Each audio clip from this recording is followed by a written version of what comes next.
Budaya Positif oleh calon guru penggerak angkatan 11 dari SMP Negeri 6 Kota Bukit Tinggi.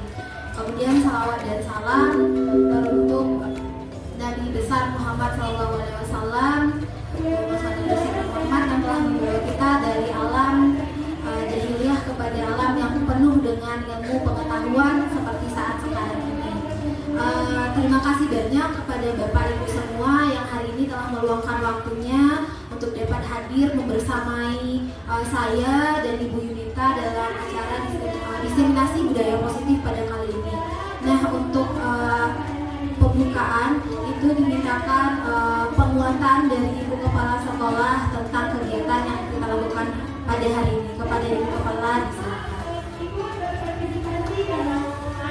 Itu gimana? Nanti pas di akhir baru Ibu kasih penguatan. Ya, nggak apa-apa. Nggak apa-apa, Bu. Nah, kita lanjut ya Bapak Ibu. Yang pertama itu karena di sekolah kita ada 2 calon guru penggerak angkatan 11 ini, yaitu saya Liliana Citra Anisha dan Ibu Yunita Melinasari. Nah, kami akan memaparkan materi tentang budaya positif yang nantinya akan kami bagi. Nah, Bapak Ibu, sebelum kita memulai pemaparan budaya positif pada hari ini, tentu kita membuat kesepakatan diseminasi terlebih dahulu, Bapak Ibu. Nah, seperti yang tadi juga dilakukan Ibu Kepala, itu apa kira-kira kesepakatan yang akan kita sepakati bersama hari ini untuk lancarnya proses diseminasi budaya positif pada hari ini. Boleh Bapak Ibu? Apa yang akan kita sepakati Bapak Ibu? Fokus. Ya Pak. Fokus pada kegiatan yang sedang berlangsung.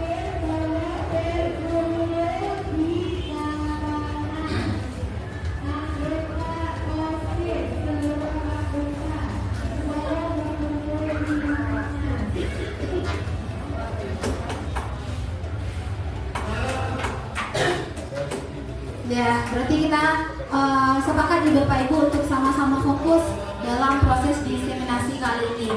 Kemudian ada lagi tambahan Bapak Ibu.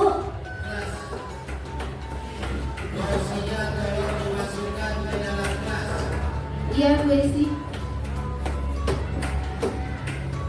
Baik, yang kedua mungkin mengikuti kegiatan dari awal sampai akhir. Terima kasih Bu Esi.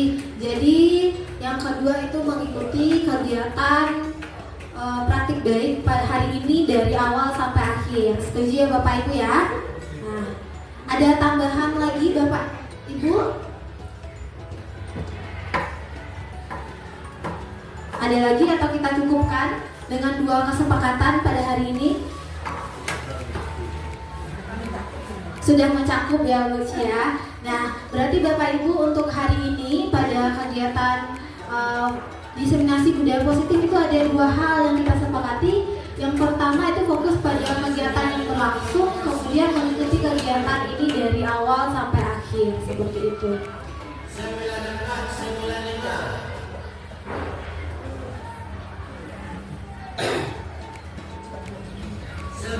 Nah, Bapak Ibu sebelum kita lanjut,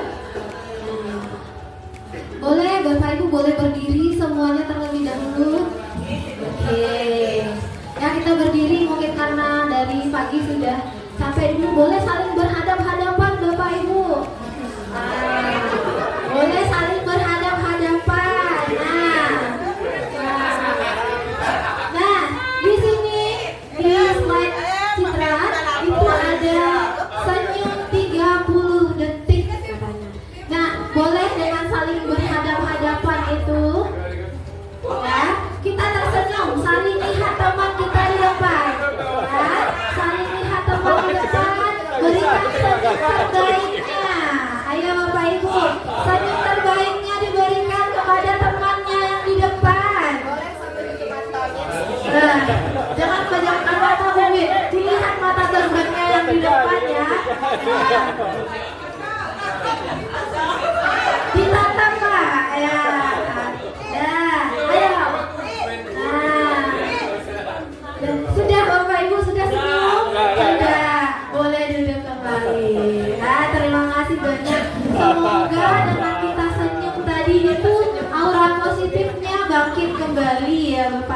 ya. Semoga kita bersemangat untuk mengikuti kegiatan hari ini.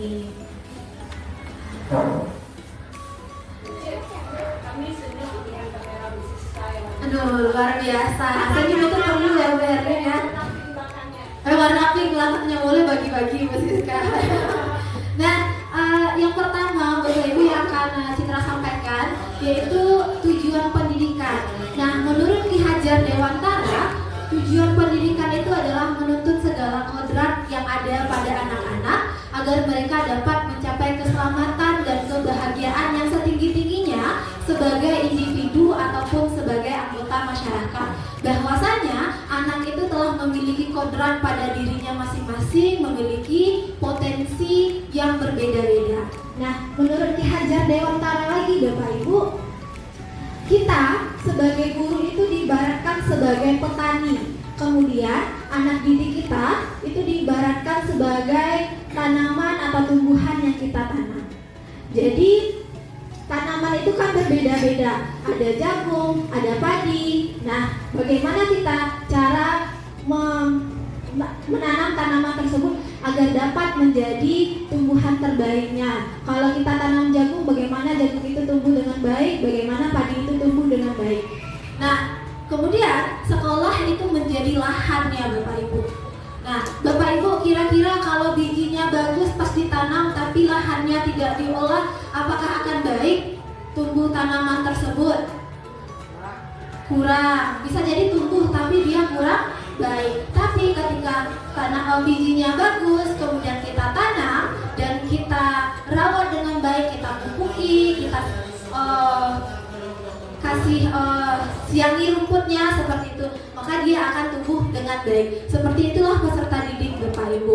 Mereka itu sudah punya kodrat masing-masing, mereka sudah punya impian, mereka sudah punya tujuan. Bagaimana kita sebagai seorang guru mampu memupuk dan membimbing mereka, menuntun mereka agar dapat mencapai kodrat mereka tersebut. Misalnya anak kita sudah bercita-cita jadi dokter, jadi kita menuntun anak kita bagaimana menjadi dokter yang baik, yang sopan, yang suka senyum gitu, yang suka berbagi. Nah, seperti itu kira-kira Bapak Ibu. Nah, untuk itu kita perlu menerapkan budaya positif di sekolah kita, yaitu kita perlu menerapkan suasana yang aman, suasana yang nyaman agar anak-anak kita itu dapat menempuh pembelajaran yang menyenangkan sehingga mereka mampu menggali potensi yang telah mereka miliki. Nah, bagaimana untuk menciptakan budaya positif tersebut Bapak Ibu? Yang pertama itu ada perubahan paradigma pembelajaran. Nah, perubahan paradigma pembelajaran ini dirancang berdasarkan dengan prinsip pembelajaran yang berdiferensiasi, di mana kita tahu bahwa anak didik kita itu memiliki kebutuhan yang berbeda-beda yang nantinya perkembangannya itu akan diwujudkan dalam bentuk profil pelajar Pancasila. Nah, Bapak Ibu, bagaimana sebelum kita lanjut lagi, ini ada game. Nah, gamenya ini Citra mau Bapak Ibu 3 orang saja maju ke depan. Siapa yang bersedia Bapak Ibu? 3 orang. 3 orang Bapak Ibu boleh? Boleh Bu Kia. Bu Kia, Bu Tifa boleh. Ayo 3 orang. Bu Is boleh juga Bu Is.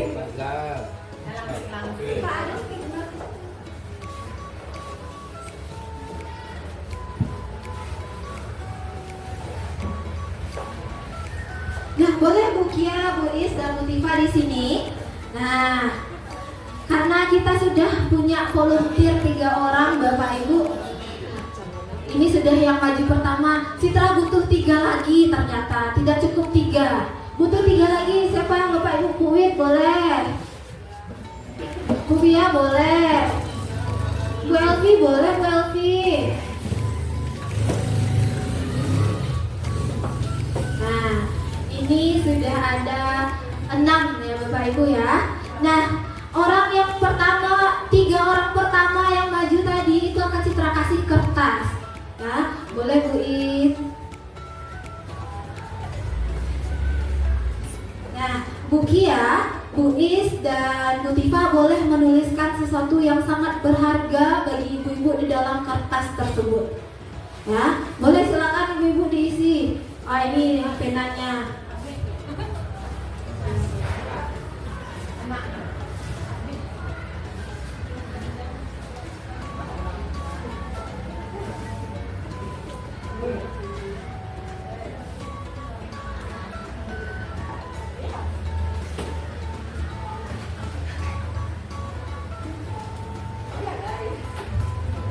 Sudah boleh ke depan lagi, Bu Tifa, Bu Is, dan Bu Kia. Nah, ibu-ibu yang pertama ke depan itu kita sebut dengan tim A. Ya, tim A boleh menggenggam kertas tadi sekuat tenaga ya, di dalam genggamannya. Ya, boleh. Nah, tim yang kedua maju ke depan tadi itu kita sebut dengan tim B.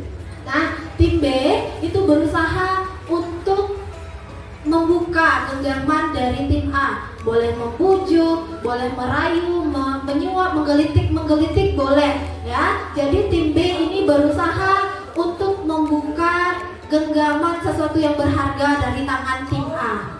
Ya, boleh dicoba tim B? Boleh. Kita coba dalam 1 menit. Silakan dimulai. Pilih aja, boleh. Terserah. Ayo. Boleh. Ayo. Ya, boleh. Segala usaha dan upaya gitu ya. Ya. Ya, yang tim A harus sekuat tenaga ya. Harus menggenggam kepalanya.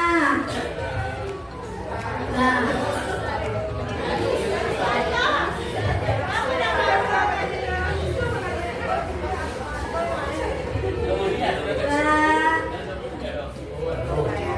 Nah, yang tim B itu merayu ya. Ya, merayu, boleh memaksa, menggelinting dengan segala daya upaya, dan tim A tetap dengan keteguhannya.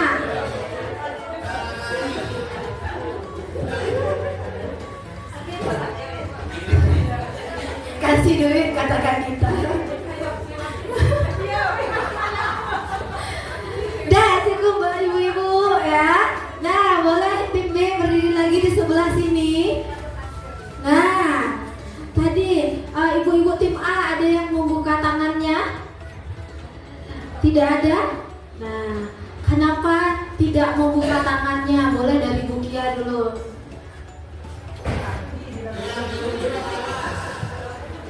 Baik, mungkin kenapa alasannya tidak dibuka, karena yang saya genggam ini adalah salah satu yang berharga bagi hidup saya. Luar biasa sekali. Boleh tepuk tangannya. Ya, jadi sesuatu yang berharga sehingga Bu Kia tidak membuka genggamannya, walaupun Bu Elvi udah segala macam upaya, udah senyum-senyum, udah merayu dan segala macam, dan tidak mempan ternyata. Kemudian Bu Is, kenapa tidak dibuka Bu Is? Kenapa menolak untuk membuka kepalan tangannya seperti itu? Jangan dilepas. Oh, karena instruksinya jangan dilepas gitu. Ya. Nah, kira-kira Bu Tifa lagi belum? Bu Tifa kenapa tidak melepas genggamannya? Karena untuk saat ini yang saya genggam sangat berharga. Oh, karena sangat berharga juga. Nah, ya, yang digenggam itu sangat berharga. Kemudian muncul pertanyaan nih ibu-ibu, siapa sih yang mengontrol sehingga tidak dibuka genggamannya tadi?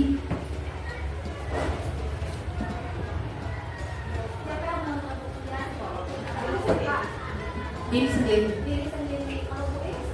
Kan tadi jelas.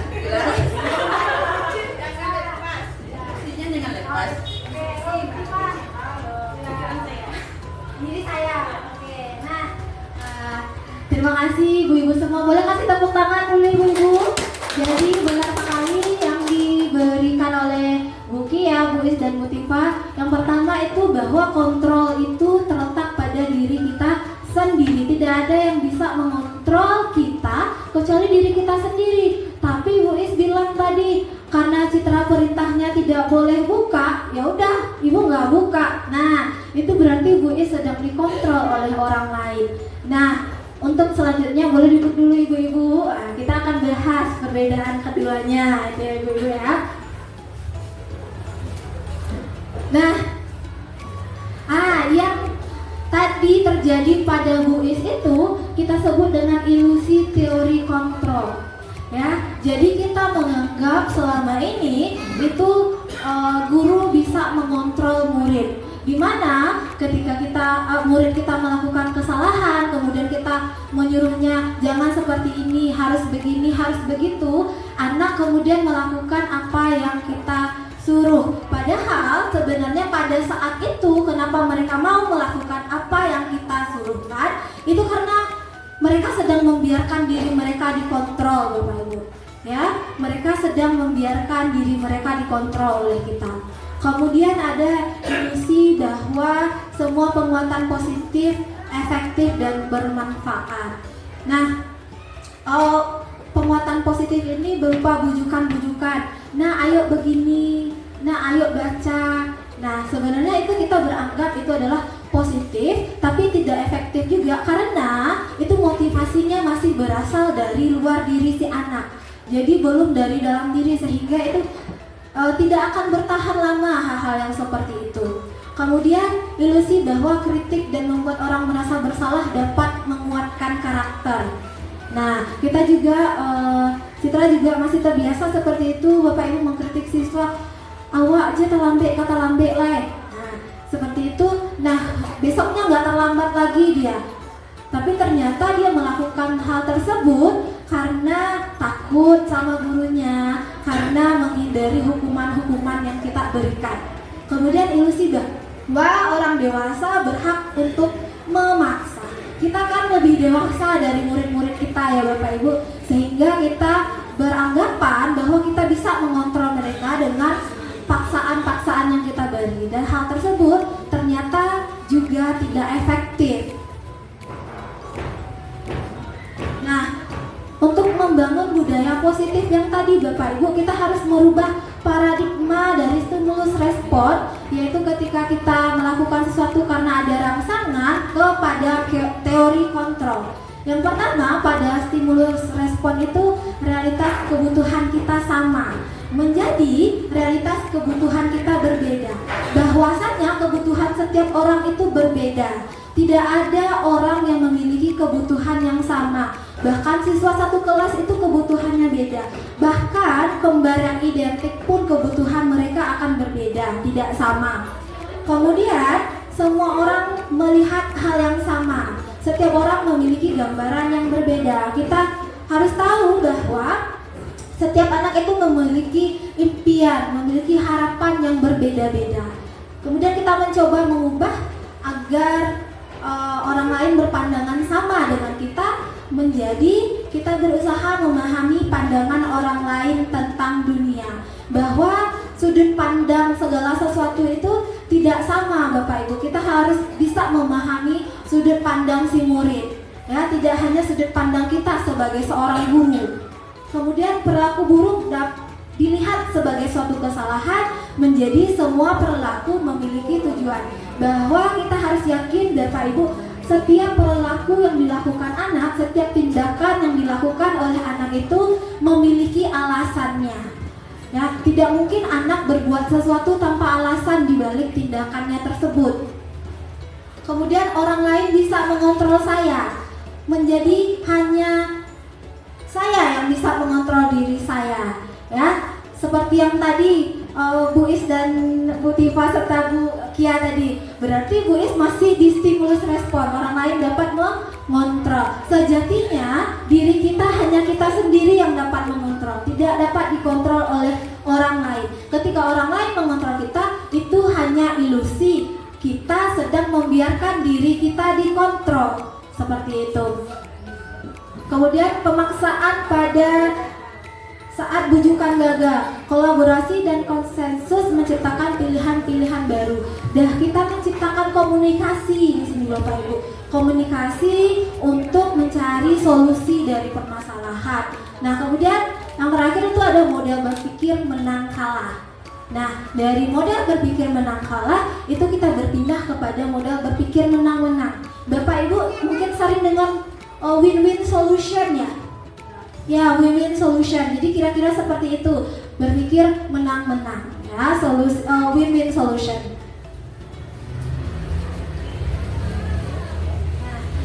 Bapak Ibu, selanjutnya itu dengan perubahan paradigma tadi kita dapat menciptakan yang namanya disiplin positif.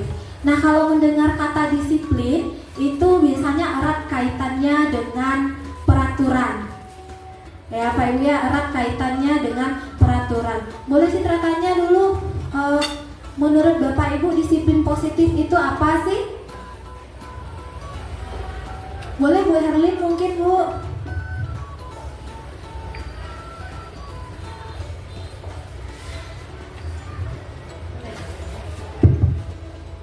Oke, disiplin positif itu bagaimana kita mengajarkan siswa kita untuk dapat bertanggung jawab dan menumbuhkan kesadaran di dalam dirinya.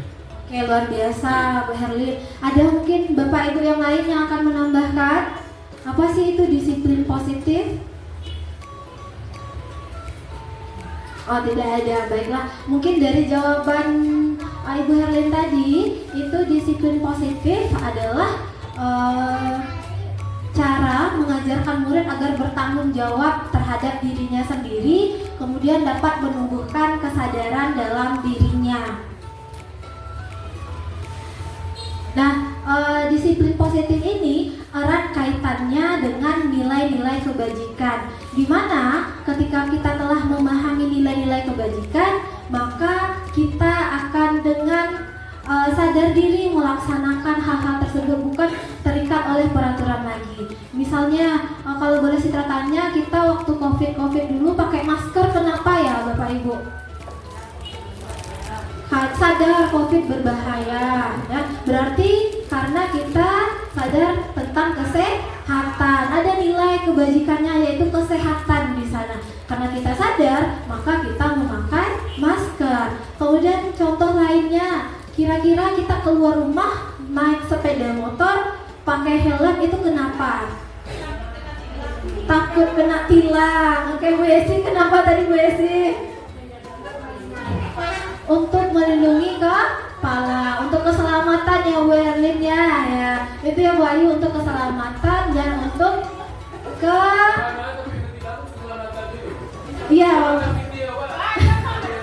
ya, berarti luar biasa Pak, boleh tepuk tangan dulu ya. Nah, karena takut ditilang itu keselamatan saku-saku ya. Ya.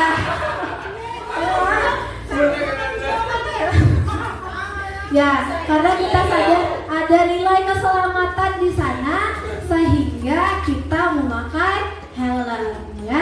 Jadi begitulah nilai disiplin positif Bapak Ibu, bahwa kita harus menanamkan nilai-nilai kebajikan kepada anak agar anak dengan sadar melakukan menerapkan hal-hal tersebut di dalam kehidupan sehari-harinya.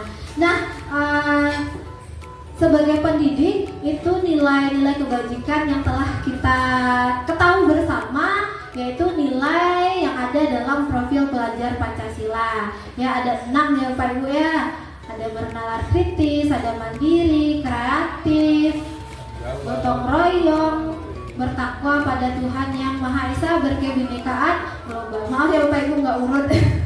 Ya. Nah, kemudian selain nilai-nilai pada profil pelajar Pancasila, itu ada nilai-nilai kebajikan lain. Nilai-nilai kebajikan itu sebenarnya adalah nilai-nilai yang telah kita sepakati bersama Bapak Ibu. Nah, ini adalah contoh-contoh nilai kebajikan dari Primary Years Program dan 9 pilar karakter Indonesian Heritage Foundation. Nah, ini adalah nilai-nilai kebajikan yang membersamai kita bersama, yang tidak lepas dari latar belakang apapun. Nah, untuk menciptakan disiplin positif berarti kita harus sadar, harus yakin dengan nilai-nilai tersebut sehingga kita dapat menerapkannya dalam kehidupan kita sehari-hari. Kemudian ini ada motivasi perilaku manusia. Diana Gosen dalam bukunya Restructuring School Discipline menyatakan ada 3 perilaku manusia. Yang pertama yaitu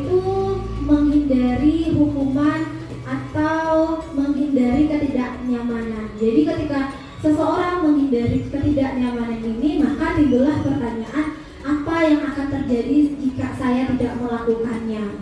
Nah, ini merupakan motivasi eksternalnya. Kemudian yang kedua itu untuk mendapatkan imbalan. Nah, apa yang akan saya dapatkan jika saya melakukan ini?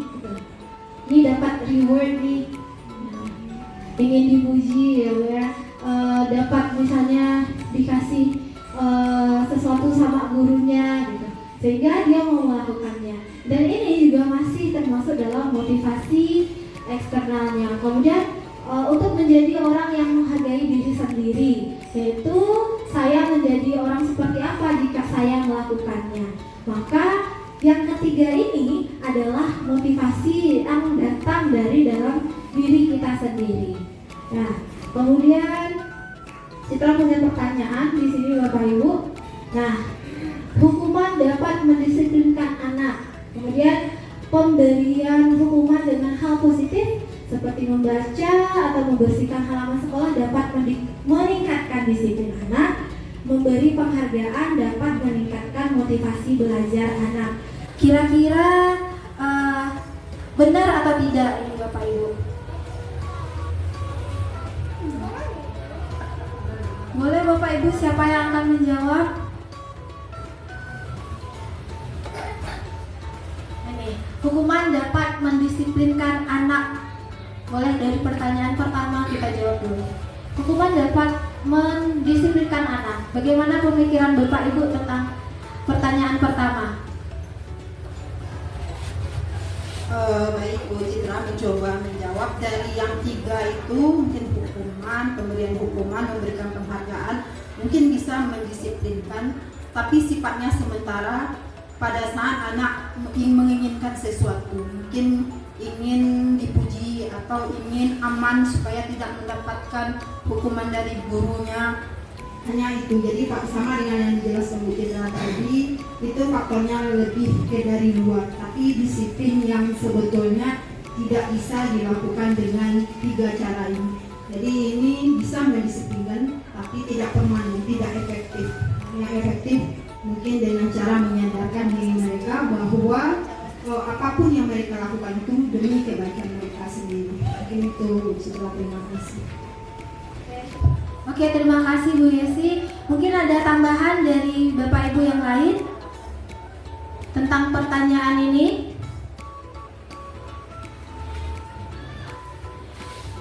Boleh Bapak Ibu? Miss Ayu.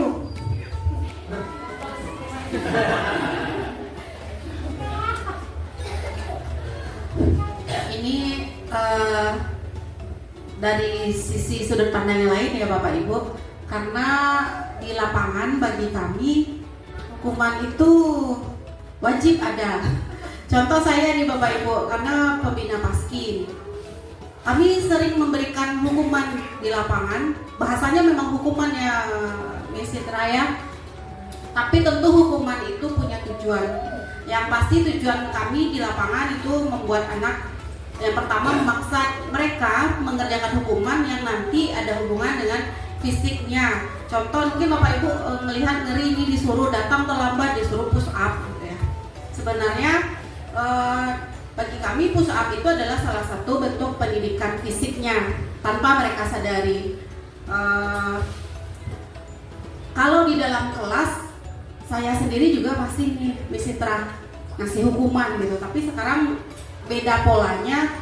Anak-anak yang disuruh memilih sendiri hukuman apa yang mereka sanggupi, tapi tetap selalu ada konsekuensi dari semua perbuatan, dan efektif Bu Citra. Menurut saya ya efektif. Mudah-mudahan efektifnya, karena seperti kata Bu Yesi tadi, hukuman itu tidak mereka anggap paksaan tapi pembiasaan, sehingga hukumannya berdasarkan kesepakatan gitu. Kalau ini yang terjadi maka ini konsekuensinya. Demikian saja Bu Citra, terima kasih. Luar biasa, terima kasih Miss Ayu. Jadi dari jawaban Bu Yesi dan Miss Ayu tadi dikatakan bahwa hukuman itu jangka pendek saja. dapat mendisiplinkan anak seperti itu. Nah, juga Miss Ayu tadi bilang di kelas saya masih ngasih hukuman sama Miss Ayu, kadang Citra juga ngasih hukuman sama anak-anak gitu ya. Tapi namanya belajar, kita berproses sedikit demi sedikit ya Bapak Ibu. Semoga kita bisa dengan hari ini berbagi praktik baik ini dapat mempraktekkannya nanti di kelas kita masing-masing. Nah, Miss Ayu bilang tadi bahwa anak itu disuruh pilih dia mau hukuman seperti apa, sudah ada kesepakatannya. Nah, kita lihat ya Bapak Ibu. Nah, ini adalah konsep disiplin identitas gagal. Hukuman itu Bapak Ibu terjadi secara satu arah, yaitu dari guru kepada siswanya. Jadi siswa menerima saja. Misalnya datang terlambat, bersihkan WC, berarti siswanya nggak expect bakalan bersihkan WC hari itu. Atau misalnya pelajaran apa gitu, dia terlambat, di luar aja lah kamu lagi, udah berapa lama saya nunggu kamu, disuruh anaknya keluar.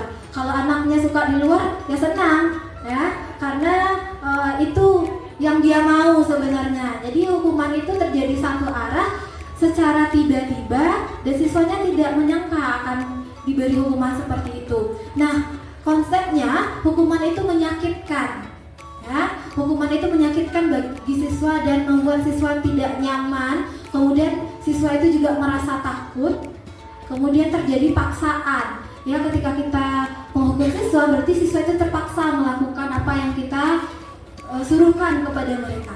Kemudian murid menyembunyikan kesalahan mereka karena mereka takut akan diberi hukuman dan segala macamnya. Ketika mereka melakukan kesalahan, berarti mereka sembunyi-sembunyi. Mereka tidak mau mengakui kesalahan yang telah mereka lakukan.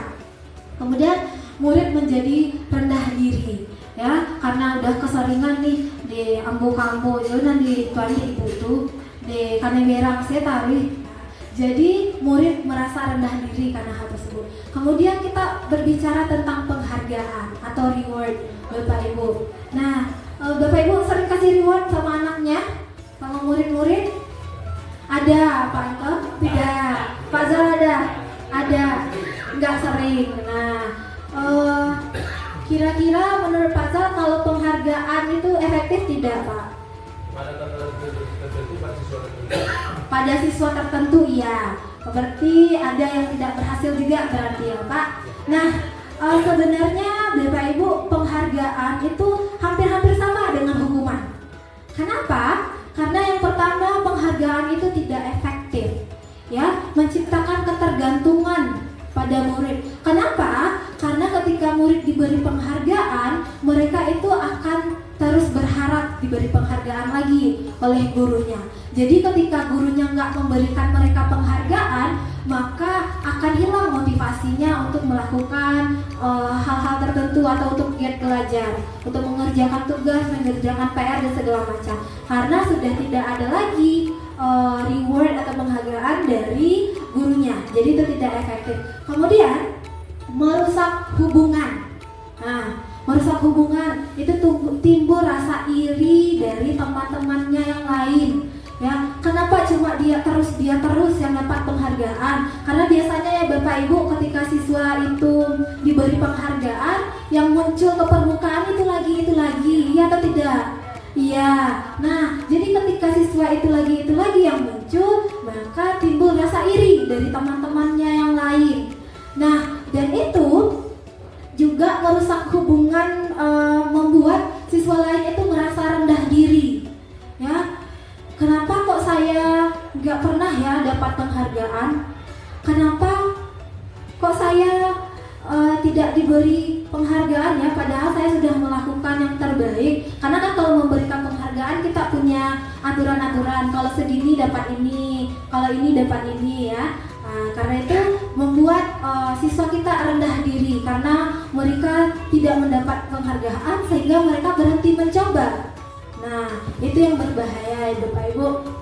Kemudian mematikan kreativitas. Nah, menurut penelitian itu ketika anak diberikan penghargaan untuk mengerjakan sesuatu, cenderung dia akan lebih lambat dalam pengerjaannya dan idenya juga tidak terlalu luas ya, akan stuck di ide. kemudian merampas hak menghargai dirinya. Itu tadi tidak bisa menyebabkan anak rendah diri karena dia tidak menerima penghargaan seperti yang diterima oleh teman-temannya.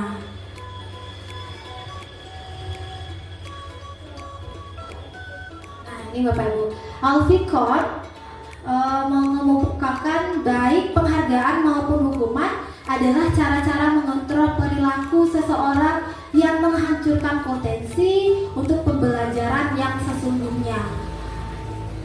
Nah, menurut Kohn, secara ideal tindakan belajar itu sendiri adalah penghargaan sesungguhnya. Nah, Bapak Ibu ingat tidak dulu ketika kita baru pertama kali pandai membaca, ya mata kita binar-binar, ya Allah, Masya Allah udah bisa baca ternyata kita, gitu ya.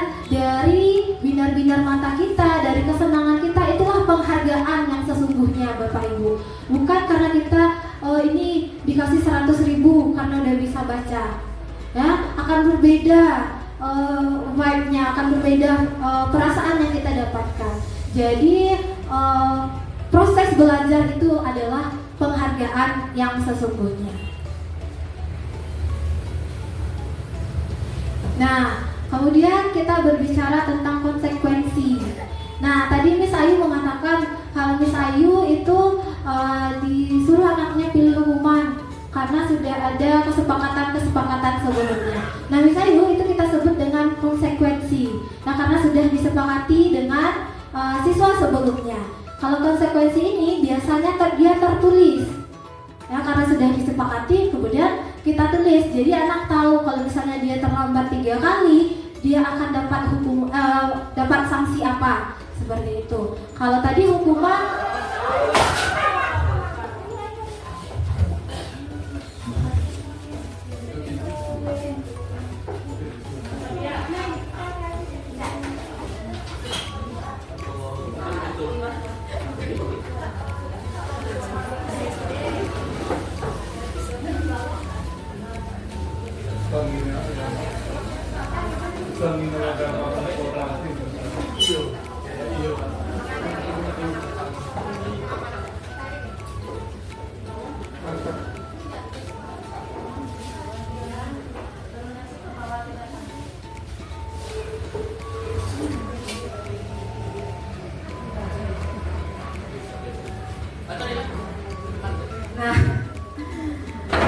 kita lanjut ya Bapak Ibu. Jadi konsekuensi itu tadi dia tertulis dan telah kita sepakati. Nah, namun disiplinnya itu terjadi penguatan jangka pendek karena kalau tidak ada lagi peraturannya berarti siswa tidak lagi menjalankannya. Kemudian perlu monitoring yang berkelanjutan, di mana sebagai guru kita harus terus memperhatikan siswa kita. Apakah dia melakukan kesepakatan yang telah kita buat atau tidak. Kemudian stimulus respon, yaitu melakukan sesuatu berdasarkan rangsangan yang diterimanya. Kemudian murid menghormati peraturan dan murid kehilangan waktu untuk memenuhi kesalahannya. Karena dari konsekuensi misalnya ketika dia datang terlambat, itu kita suruh dia tunggu 10 menit di kelas, dia kehilangan jam istirahatnya misalnya. Itu adalah konsekuensinya, tapi dia tidak memenuhi kesalahannya di sana karena peraturannya sudah jelas tertulis. Nah, Bapak Ibu, ini ada kasus ya. Ada kasus, boleh kita baca ya Bapak Ibu. Iva kurang menguasai pelajaran matematika, sehingga pada saat pelajaran tersebut berlangsung, dia lebih banyak berdiam diri atau menggambar di buku pelajarannya. Pada saat guru matematikanya Pak Seno menanyakan pertanyaan, Iva menjadi gugup dan tak sengaja menjatuhkan tasnya dari kursi serta tiba-tiba menjadi gagap pada saat berupaya menjawab. Seluruh kelas pun tertawa melihat perilaku Iva yang bicara tergagap dan terkejut tersebut. Pak Seno pada saat itu membiarkan teman-teman Iva menertawakan Iva yang tergagap dan malu luar biasa, dan malahan minta Iva untuk maju ke depan dan berdiri di depan kelas sambil menunjuk hidungnya karena tidak bisa menjawab pertanyaan Pak Seno. Kelas makin gaduh dan anak-anak pun tertawa melihat Iva di depan kelas memegang ujung hidungnya. Nah, pertanyaannya Bapak Ibu, apakah Bapak Ibu setuju dengan tindakan Pak Seno terhadap Iva? Tidak. Kenapa tidak Bapak Ibu? Karena mempermalukan siswa. Apalagi Bapak Ibu, bisa menghilangkan rasa percaya diri siswa. Ya, benar sekali, karena tadi sesuai yang kita bicarakan itu hukuman itu menyakitkan bagi siswa. Kemudian menurut Bapak Ibu, tindakan Pak Seno terhadap Iva adalah sebuah hukuman atau konsekuensi. Mengapa?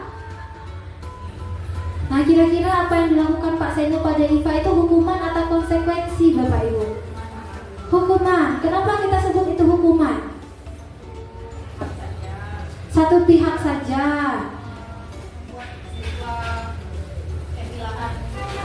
Yang membuat siswa kehilangan kepercayaan dirinya.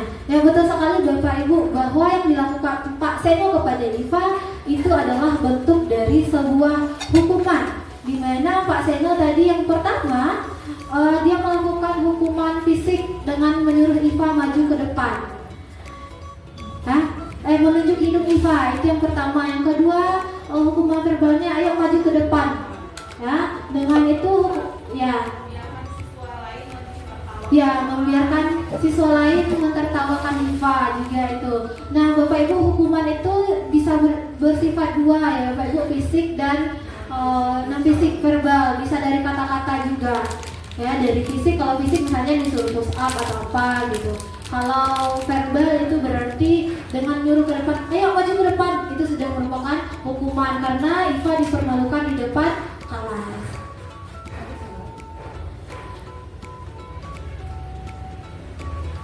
Nah, Bapak Ibu, kita ada kuis. Yeay. Oh, enggak, dia lari. Berarti harus di ini.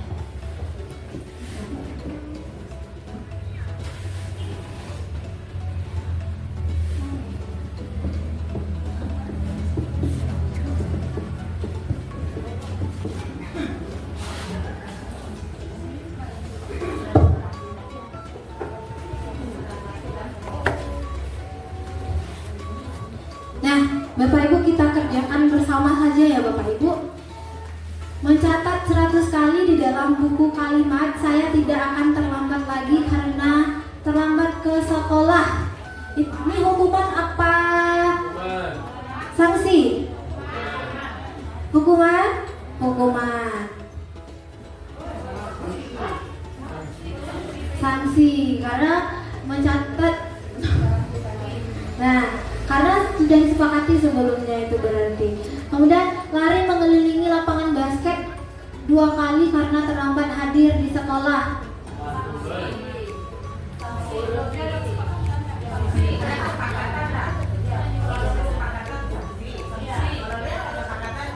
Ya, coba boleh kata.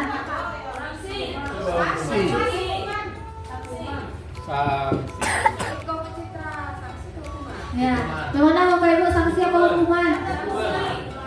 Hukuman, sanksi. Bukan fisik tuh, hukuman. Nah, hukuman.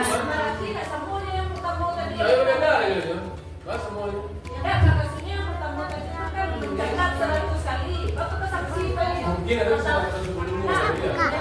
Berarti kamu apabila terlambat dari perjuangan, sanksi mengenai berlari yang saat ya berarti kan ada kesempatan. Karena itu kan sama dari bunyinya. Apakah sudah ada kesempatan atau tidak? Berarti kan belum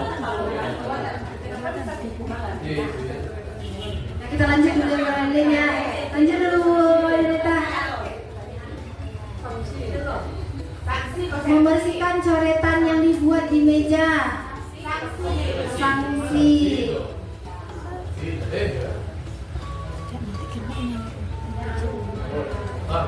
Murid diminta push up 15 kali karena tidak menggunakan masker.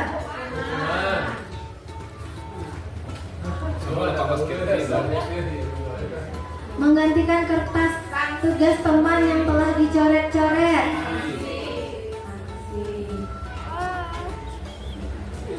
Hukuman. berjemur di lapangan basket pukul 12 siang karena ngobrol dengan teman. Keluar lah tapi doa apa ada kan? Teman, oke. Keluar tuh. Aman. Ini kok malah ya? Murid diminta bertelanjang kaki sepanjang hari karena tidak menggunakan sepatu warna hitam. Oh, sanksi. Karena Berat ada tuh. tulannya sepedungnya.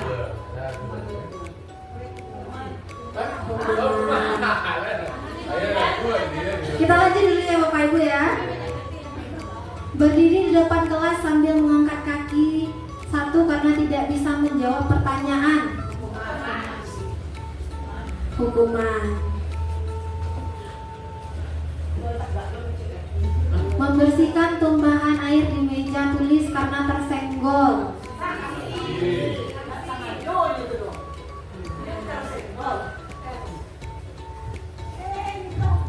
Kehilangan 10 menit jam istirahat untuk mengerjakan tugas karena terlambat datang dan tertinggal pelajaran selama 10 menit. Sanksi. Oke. Duduk di bangku di pinggir lapangan pada jam istirahat, tidak diizinkan bermain oleh guru piket karena mencederai teman saat bermain di lapangan.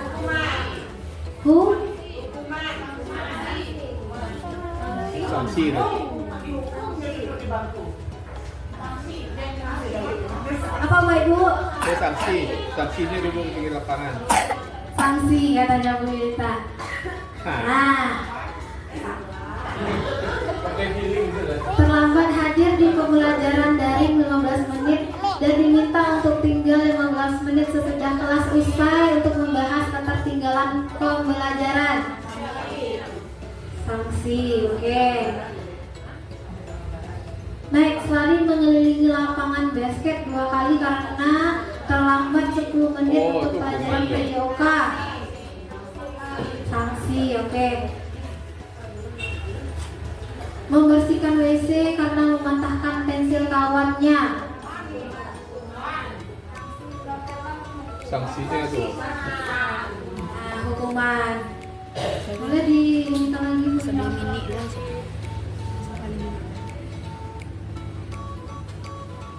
Bapak Ibu, nanti kalau ada pertanyaan kita jawab setelah ini ya Bapak Ibu. Kita lanjutkan dulu pada slide selanjutnya.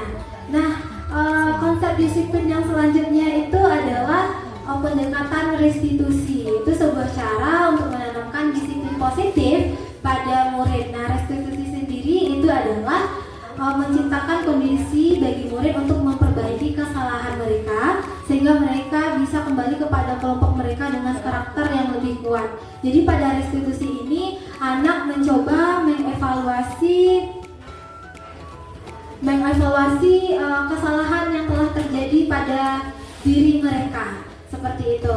Jadi mereka secara bertanggung jawab nanti berusaha menemukan solusi dari tindakan yang telah mereka lakukan. Nah, ciri-ciri restitusi itu sendiri yaitu bukan untuk menebus kesalahan, namun untuk belajar dari kesalahan. Ya, ketika anak meminta maaf, dia itu tahu kenapa dia minta maaf, bukan sekedar hanya minta maaf saja. Kemudian memperbaiki hubungan. Restitusi menuntut untuk melihat ke dalam diri sendiri. Nanti ada pertanyaan-pertanyaan yang diajukan anak kepada dirinya. Bagaimana saya ingin diperlakukan kalau saya berbuat seperti ini? Gitu. Restitusi mencari kebutuhan dasar yang mendasari tindakan di mana anak-anak itu mengetahui dampak dari tindakan yang mereka lakukan.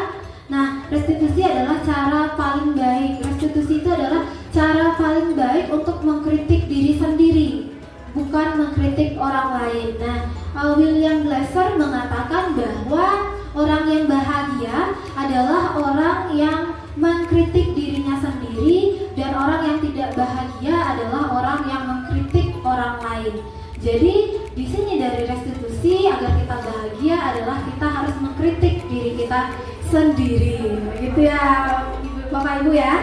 Kemudian restitusi itu fokus pada karakter, fokus pada pencarian solusi, dan mengembalikan murid kepada kelompoknya dengan karakter yang lebih kuat. Nah, ini juga konsep disiplin identitas yang sukses, yaitu restitusi tadi, yaitu murid menjadi bertanggung jawab atas perilakunya, kemudian murid fokus pada penyelesaian masalah yang telah dia lakukan, dan karena dia menyelesaikan mencari masalah itu termotivasi dari dirinya, maka ini akan berefek jangka panjang. Kemudian murid tentu saja menghormati dirinya dan orang lain. Kemudian teori kontrol tadi Bapak Ibu, bahwa tidak ada orang lain yang bisa mengatur diri kita sendiri kecuali kita sendiri. Kemudian murid bersemangat memperbaiki kesalahan mereka. Nah, ini adalah perbedaan dari hukuman, konsekuensi, dan restitusi. Contohnya itu pada kasus siswa sering tidak mengerjakan PR. Kalau misalnya hukuman itu misalnya disuruh berdiri di lapangan atau keliling lapangan, kemudian guru marah dan murid merasa takut di sini. Kalau konsekuensi, guru memberikan konsekuensi mengerjakan PR saat istirahat atau dikerjakan sebanyak 3 kali lipat. Kemudian guru tegas dan siswa menghormati peraturan. Nah, sedangkan restitusi itu guru menanyakan keyakinan untuk membantu siswa menyelesaikan masalahnya. Kemudian guru terbuka dan siswa menghormati dirinya dan orang lain.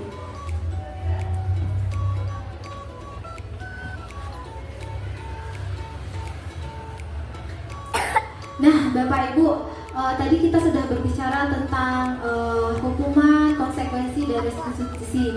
Tentu ketika mereka mendapatkan hukuman, itu ada perilaku tindakan yang mereka lakukan. Nah, untuk mengetahui kenapa sih anak-anak kita melakukan hal tersebut, kita harus mengetahui apa kebutuhan dasar mereka. Setiap orang, setiap anak itu memiliki kebutuhan dasar yang berbeda, ya. Jadi kita harus berusaha memahami sudut pandang orang lain, sudut pandang murid-murid kita. Semua orang senantiasa berusaha untuk memenuhi kebutuhannya dengan berbagai cara. Bila mana seseorang telah melakukan hal-hal negatif, bisa jadi mereka berusaha untuk memenuhi kebutuhannya juga karena tidak bisa melalui cara-cara yang positif. Nah, menurut Dr. William Glasser, itu ketika seorang murid melakukan suatu perbuatan yang bertentangan dengan nilai-nilai kebajikan atau melanggar peraturan, hal itu sebenarnya dikarenakan mereka gagal memenuhi kebutuhan dasar mereka. Ya, jadi ketika anak melanggar, anak terlambat, anak tidak mengerjakan PR, jadi kita harus tahu terlebih dahulu Bapak Ibu, apa kebutuhan dasar mereka sehingga mereka terlambat, apa kebutuhan dasar yang tidak terpenuhi sehingga mereka terlambat, sehingga mereka tidak mengerjakan PR. Nah, kebutuhan dasar manusia itu ada 5. Yang pertama survival, yaitu kebutuhan bertahan hidup. Nah, kemudian belonging, kebutuhan kasih sayang dan rasa diterima, power itu kekuatan, freedom kebebasan, fun itu kebutuhan kesenangan. Nah, kebutuhan bertahan hidup itu kebutuhan yang bersifat fisiologis yang biasanya berkaitan dengan sandang, pangan, dan papan. Ya, jadi ketika anak misalnya dia lagi malas-malasan di kelas, padahal kita lagi menerapkan pelajaran, kita harus tahu kebutuhan apa yang tidak tercukupi dari anak tersebut. Misalnya mereka belum makan dari rumah sehingga mereka lapar, jadi lesu, ya dia tiduran di belakang seperti itu. Kemudian kebutuhan kasih sayang dan rasa diterima ialah kebutuhan untuk memberi dan menerima kasih sayang, untuk menjadi bagian dari suatu kelompok. Keinginan untuk tetap terhubung dengan orang lain seperti teman, keluarga, pasangan hidup, binatang peliharaan, dan kelompok di mana kita bekerja. Jadi bisa jadi anak kita melakukan sesuatu karena mereka mencari perhatian, mencari kasih sayang dari kita. Mungkin tidur-tiduran di belakang atau suaranya keras-keras di belakang, bisa jadi sedang mencari perhatian Bapak Ibu. Kemudian kebutuhan penguasaan. Kebutuhan ini berkaitan biasanya dengan harga diri Bapak Ibu. Jadi mereka ingin meninggalkan pengaruh, ya. Kemudian kebebasan itu kebutuhan akan pilihan. Murid dengan kebutuhan kebebasan yang tinggi menginginkan pilihan yang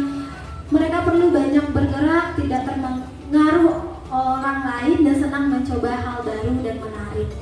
Nah, bisa jadi karena selama ini kita pembelajarannya itu saja, sehingga murid di kelas itu kita banyak gayanya, karena dia bosan, nggak ada kebebasan mereka.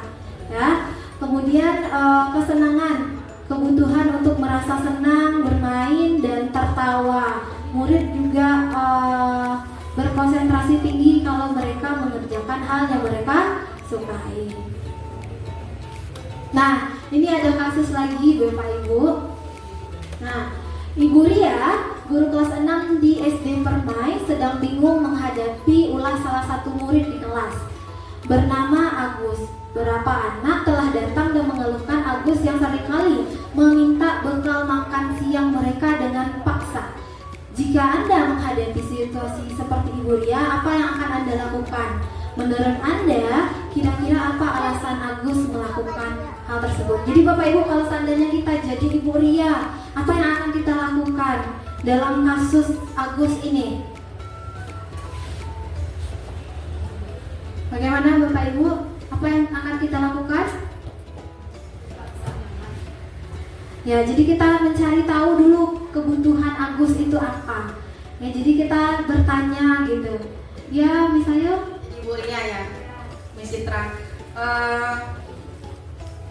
Yang pasti saya akan memanggil Agus dan bercakap-cakap, tidak di dalam kelas ya Miss Citra, karena kebiasaan saya begitu, panggil dan pasti pertanyaan pertama begitu, kira-kira Agus tahu nggak kenapa Miss Ayu panggil dan kita harus berbicara berdua.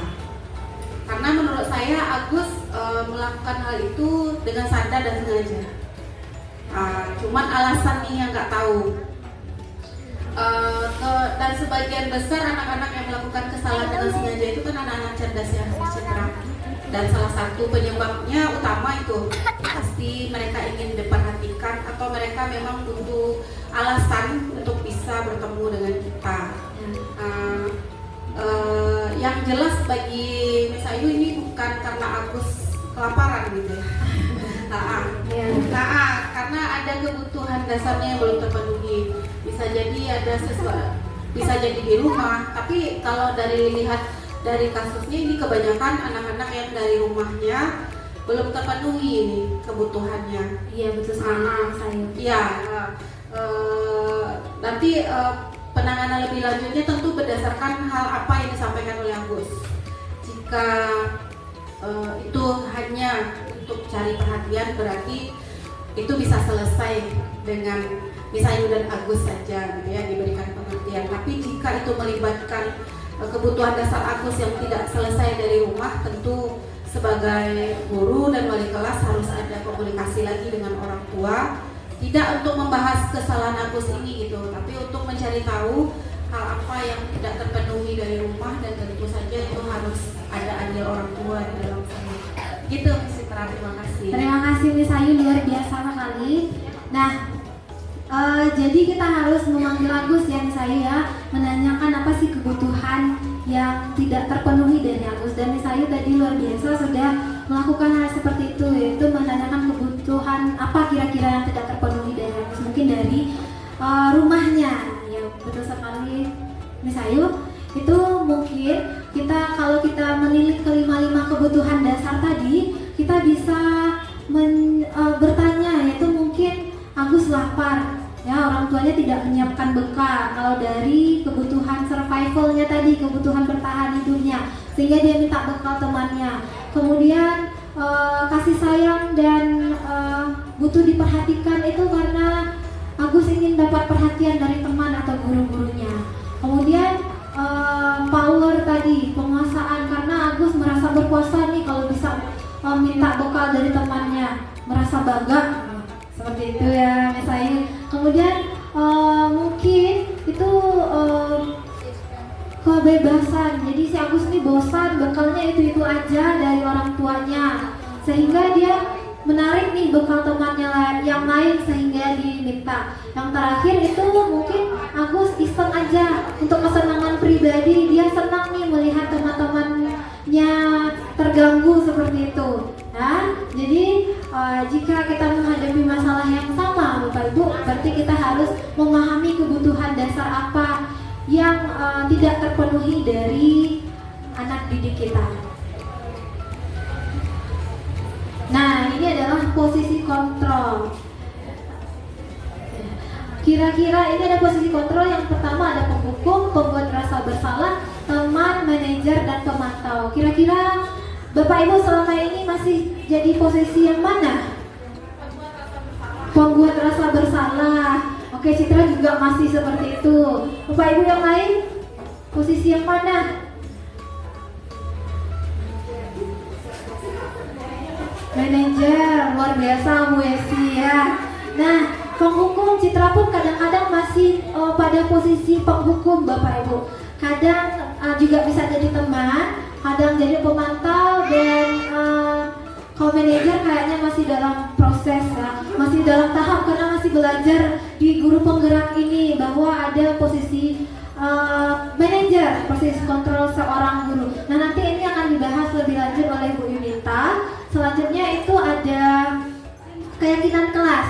Nah, Citra percaya bahwa Bapak Ibu semua itu sudah tahu apa itu keyakinan kelas. Nah, keyakinan kelas itu berperan dalam membentuk terbentuknya keyakinan dengan adanya kesepakatan antara guru dan murid. Nah, keyakinan sekolah berupa pernyataan universal yang mudah diingat, dipahami, dan harus diterapkan dalam lingkungan sekolah. Selanjutnya itu ada segitiga restitusi.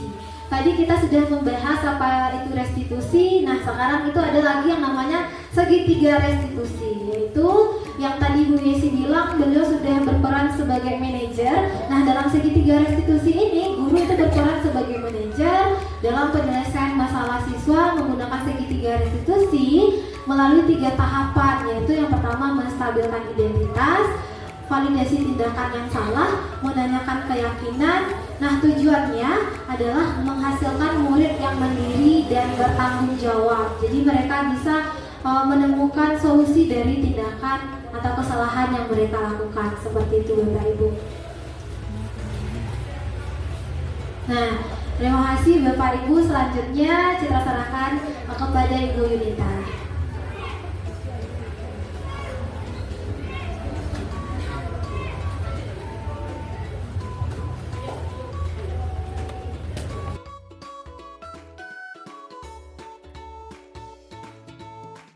Seberapa efektif penerapan segitiga restitusi terhadap perubahan perilaku siswa? Dari awalnya tidak memiliki motivasi internal yang baik untuk melakukan perubahan perilaku, gitu kan? Dari awal tidak baik jadi lebih baik, sehingga patuh dan mematuhi semua aturan yang disepakati bersama itu tadi. Kenapa pertanyaan ini saya ajukan? Ini adalah latar belakangnya. Gitu. Latar belakangnya begini, Bu Citra dan Bu Nita ya. Karena merujuk pada pengalaman empiris saya pribadi, mungkin Bu Nita dan Bu Citra beda pengalaman empiris masing-masing ya. Ini yang saya alami secara pribadi dan ini yang saya kemukakan pada kesempatan kali ini. Jadi ketika saya melakukan konsensus dengan siswa saya ketika dia melakukan pelanggaran gitu ya, saya menilai dari ekspresi wajah, tatapan mata, bahasa yang digunakan, saya melihat ada semacam nawaitu dari siswa itu untuk mau berubah gitu, karena lebih baik gitu. Cuma masalahnya begini Bu Nita dan Bu Citra, ternyata siswa kita itu kesulitan untuk bisa lepas dari jeratan permasalahan yang ada pada dirinya itu masalahnya. Contoh, siswa saya itu saya terlambat datang ke sekolah. Saya bagi siswa dengan dia, apa masalahnya itu apa? Kan kita harus siang gitu kan. Dia masih terlambat. Saya tanyakan apa masalahnya. Oh, rupanya dia ketiduran. Oke, kita cari solusi bersama. Apa solusi yang memungkinkan? Oh, disetel alarm HP, letakkan dekatmu ketika tidur. Oke, dan itu tidak berfungsi, tidak berjalan, tetap ketiduran dia. Lalu minta para mamanya untuk membantu membangunkan. Ternyata mamanya tidak bisa karena mama itu tidak tertentu itu pergi ke pasar gitu, ada yang dilakukan di pasar itu. Kan buntu di sana, ada solusinya itu. Sementara nama itu ada niat sesuatu mau berubah gitu. Itu yang pertama ya. Yang kedua, saya di awal pembelajaran itu meminta siswa saya menuliskan kegiatan hariannya detail gitu ya, dari bangun tidur sampai tidur lagi gitu. dari 32 siswa saya itu, setelah saya baca, saya komentari dan saya beri saran loh masing-masing siswa. Setelah saya baca laporan kegiatan hari siswa saya itu, saya dapati paling banyak 3 atau 4 siswa yang ada mencantumkan kegiatan hari ini itu ada belajar di rumah. Mayoritas tidak ada belajar di rumah. Dan mayoritas saya lihat siswa kita itu mengisi waktu luang itu bermain HP. Nah, dari saya klarifikasi pada seperti itu benar, betul dugaan saya. Dia kan betul seperti itu. Akhirnya kita berikan konsensus gitu kan, akan mengurangi durasi bermain HP-nya. Diganti dengan kita belajar di rumah, gitu. Dari setelah saya lihat bagaimana tidak lanjut sholat itu ternyata tidak ada perubahan gitu. Saya lihat siswa kita tuh sudah pada tahap addicted ya, kecanduan bermain HP. Jadi siswa itu sulit untuk bisa lepas dari kecanduan itu masalahnya. Makanya saya tanyakan ini, seberapa efektif segitiga institusi ini menyelesaikan masalah dari siswa kita itu. Terima kasih. Terima kasih Bu Yunita. Benar Pak Zal apa yang dikatakan oleh Bu Yunita bahwa dari segi 3 institusi ini anak mencoba untuk mencari solusi dari kesalahan atau dari tindakan yang telah dilakukannya. Dan dalam penerapan segitiga restitusi ini tentu hasilnya itu tidak langsung jadi begitu Pak Zal. Jadi ada proses untuk pembentukan di mana anak itu dapat memiliki motivasi internal dari dalam dirinya. Dan tugas kita lah sebagai guru untuk menuntun anak itu agar dapat menemukan motivasi intrinsik dari dalam dirinya, berangsur-angsur dan bertahap sehingga nanti motivasi tersebut tidak hanya dalam jangka pendek dapat mereka pakai, tapi juga dapat mereka terapkan seumur hidup sehingga mereka dapat bertanggung jawab dan mandiri seperti itu. Jadi memang harus sering-sering memberikan pertanyaan bermakna kepada anak agar anak itu sadar dengan tindakannya dan mampu memberikan mencari solusi seperti itu Pak Zal. Yang ingin ditanyakan Bapak Ibu? Terakhir, pas. Pertanyaan terakhir. Oh, pertanyaan terakhir. Iya, pertanyaan terakhir. Pada Ibu Citra dan Ibu Yunita. Oke, iya Bu. Bisa disampaikan bagaimana perasaannya setelah melaksanakan ini? Perasaannya ya Bu ya? Oke, perasaannya ditanya. Ya, terima kasih Bu Sri atas pertanyaannya.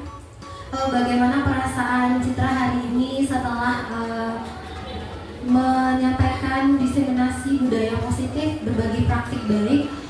Luar biasa Bapak Ibu, karena sebelumnya tidak pernah terpikir akan bisa berdiri menjadi pemateri gitu Bapak Ibu, karena sebelumnya memang tidak pernah sama sekali gitu. Jadi ketika kita tahu kita akan jadi pemateri ya Bu Yunita ya, itu luar biasa gugup, luar biasa grogi gitu.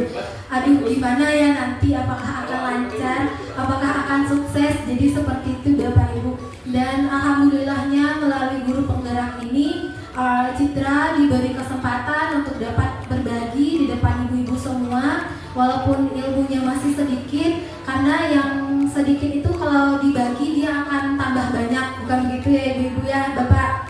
Nah itulah yang Citra coba lakukan hari ini, yaitu berbagi. Semoga apa yang Citra punyai hari ini itu bertambah banyak dan juga bertambah juga di Bapak Ibu gurunya semua.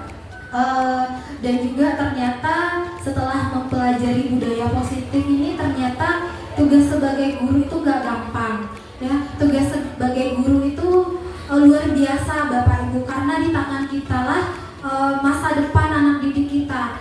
Kita sedang memegang masa depan Indonesia seperti itu.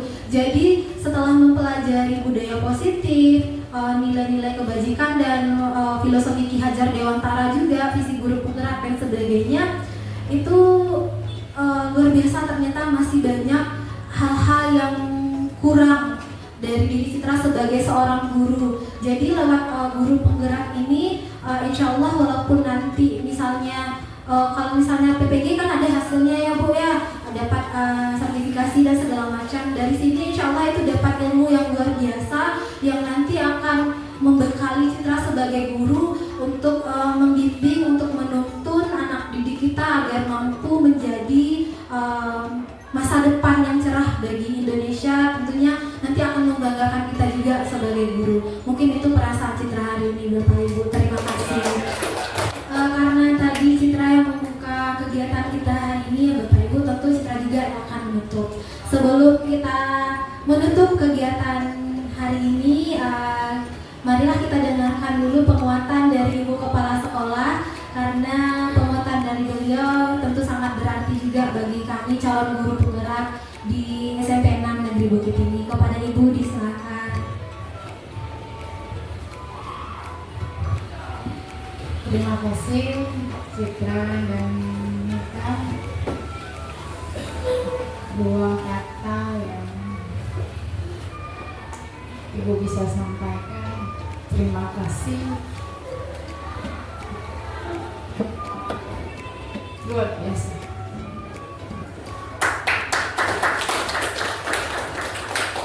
Terus terang ini sudah dibuka pintu oleh Bu Sri, Messi, dan Pak Anto sebagai angkatan ke-67. Ibu masih ingat ketika melakukan revisi terkait dengan keyakinan sekolah, itu memang membutuhkan proses yang sedikit alot karena kita merubah itu ya. Namun dengan keyakinan bersama bertiga, Pak Anto, Sri dan Yesi, akhirnya terwujud keyakinan yang ada di bawah. Bapak Ibu bisa lihat ketika memarkir motor, itulah hasil. Akhirnya dilanjutkan oleh Nita dan Citra. Ibu terus terang merinding ketika Citra dan Nita menyampaikan aksi praktik baiknya, karena tidak semua orang punya kesempatan seperti ini. Ibu berharap Nita dan Citra bisa mengimbaskan, meskipun sudah menyampaikan secara lisan hari ini, apa yang ada tadi. Citra dan Nita itu saling mengisi tadi, kan berulang tadi. Tapi ketika diulang bukan yang membosankan, tapi semakin membuka. Kan itu diulang tadi sama Nita, tapi ternyata malah lebih menjelaskan, mencerahkan. Tadi Nita dengan contoh-contoh yang sudah langsung Nita praktekkan. Pertanyaan Pak Zal tadi itu sebenarnya adalah hal yang kita sudah melakukan hal yang sama tetapi belum terjadi perubahan. Bukan kita sebagai guru putus asa, tetapi tentunya kita ingin mencari cara bagaimana supaya anak-anak kita bisa berubah sesuai dengan apa yang dia sadari. Kan itu yang Pak Zal. Jadi bahasa seberapa efektifkah segitiga restitusi ini? Jawabannya seberapa sering Bapak Ibu mempraktikkan aksi. Benar kata Bu Sri sampaikan, ini salah satu pendekatan yang diberikan melalui PGP, membantu kita sebagai guru yang terkadang kita menyerah dengan kondisi anak-anak kita yang berulang. Masalahnya itu juga yang kita hadapi. Ini yang sedang dihadapi ya Bapak Ibu, bukan yang telah. Nah seperti kata Pak Zal tadi, itu bisa Pak Zal tindak lanjuti dengan Pak Zal mendapatkan informasi awal hanya 3-4 orang yang belajar di rumah, selebihnya bermain handphone. Itu bisa dijadikan asesmen awal bagaimana layanan yang akan kita berikan lagi ke dia dengan cara berkolaborasi dengan guru BK, dengan GPK. Itu kan luar biasa Pak Zal. Dari data yang Pak Zal dapat, itu bisa Pak Zal berikan kepada guru-guru untuk bisa memberikan layanan lagi ke anak-anak. Nah, dengan segitiga restitusi itu memang dikaitkan keyakinan kelas. Karena apa? Membiasakan anak bagaimana masalah yang dia hadapi itu memang hal yang wajar. Namun setelah dia menyampaikan bagaimana dia memang rasa bersalah, kata Fazal, dia tahu apa yang harus dia lakukan, bagaimana dia bisa untuk mempatrikan di dalam dirinya. Berarti ada hal yang baru harus dia lakukan. Nah itu memang harus berulang, Fazal, berproses dan sering dilakukan. Makanya bahasa-bahasa Nita kan tadi di video itu dia terlihat masih melihat konteks, tapi ketika dia membiasakan itu, akhirnya konteks yang dibaca Nita itu nggak akan ada lagi karena sudah terbiasa.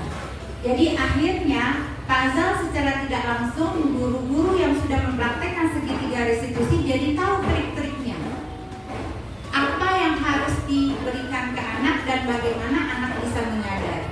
Itu gimana caranya? Karena kita sering Fazal. Tapi kalau hanya sekali dua kali kemudian akhirnya menyerah seperti yang kita lihat di video tadi yang Ibu lihat, dia sudah jatuh, ya sudah, capek, sakit, tidak ada mau lagi. Nah itu yang akhirnya stop dia.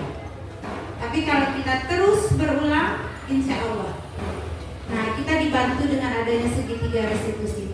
Akhirnya dari segitiga restitusi itu kita membiasakan diri kita untuk melaksanakan atau membudayakan disiplin positif.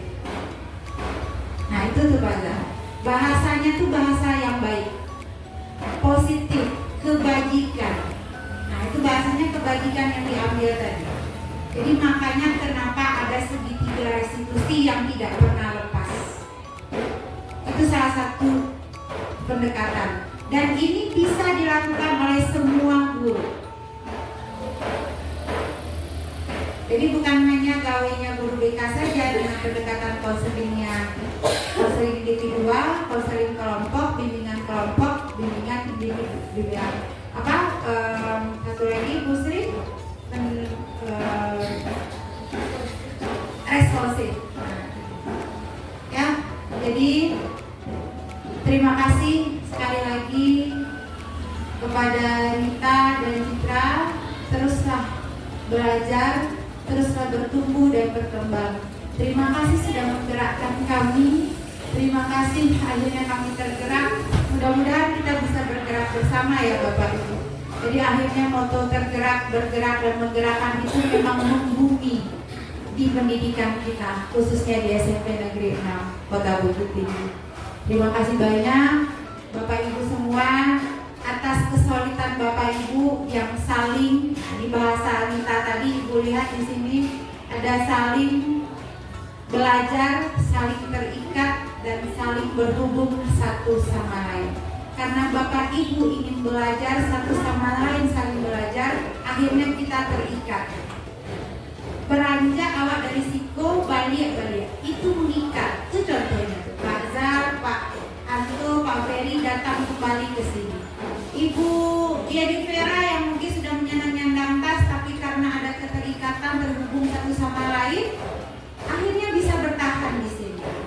Herlin, dia sama Bu. Herlin yang tadi tidak tahan paginya Bu, izin Sabanta tapi datang juga. Nah itu bentuknya. Jadi saling belajar, saling terikat, saling terhubung satu sama lain. Akhirnya kita connect, one teamnya itu memang terasa.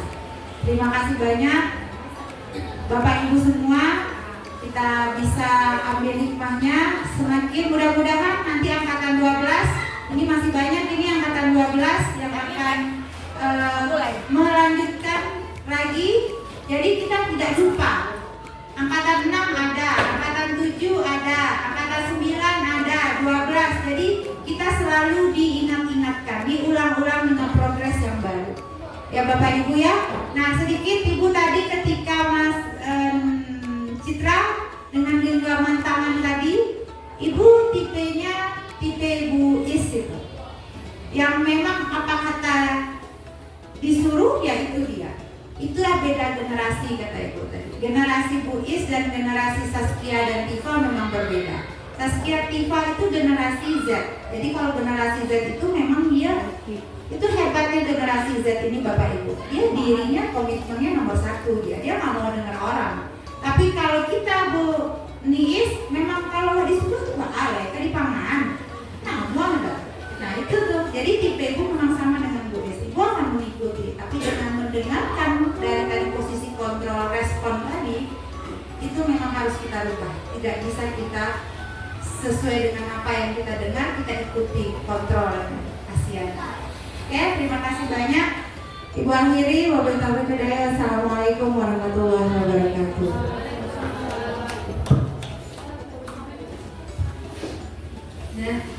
Terima kasih kepada Ibu Kepala Sekolah atas penguatan yang telah diberikan. Kemudian sekali lagi terima kasih kepada Bapak Ibu Guru yang menyediakan waktunya hari ini, yang telah membersamai kami berdua. Luar biasa sekali guru-guru SMP Negeri 6 Bukit Tinggi. I love you.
Perkenalkan, nama saya Farel Al-Sadi. Saya berasal dari SMP Negeri 6 Bukit Tinggi. Saya merasa sangat beruntung bisa belajar di sekolah ini. Budaya positif yang diterapkan di sini membuat saya nyaman dan aman. Guru-guru selalu mendukung kami, bukan hanya melalui akademik, tapi juga dalam perkembangan pribadi kami. Di sekolah ini, saya belajar pentingnya saling menghargai, kerjasama, dan disiplin.